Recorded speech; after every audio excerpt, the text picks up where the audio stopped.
Биз 25 жылдан бери ушул Бишкек шаарынын мэри же болбосо жалпы мэрлер боюнча аябагандай көп кыйынчылыктарды, чечилбеген маселелерди, анан кийин мэрлерди жылдырып атканда эле ошол ар бир кычык кучуктан чыга калып, кайсы бир чиновниктер, кайсы бир бийликтин тегерегиндеги адамдар жылдыра калып эле өздөрүнүн кызыкчылыгынын артынан ошол шаарлардын мэрин бекиткен, койгон учурлар аябагандай көп болуп атат. Дээрлик бардыгы.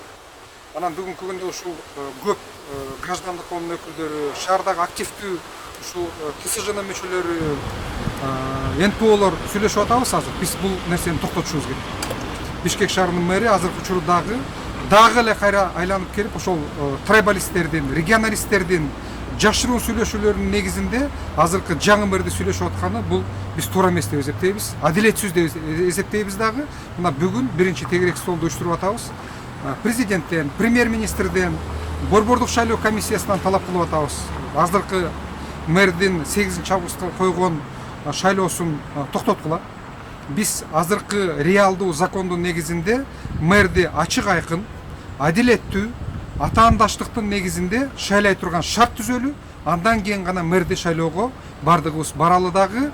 Бүт бардык Бишкек шаарынын жашоочулары, бардык активдүү саясатчылар, бардык партиялар, граждандык коомдун өкүлү, ошону менен бирге бийлик дагы катышсын дагы мэрди ачык айкын шайлайлы деген сунушту берип атабыз.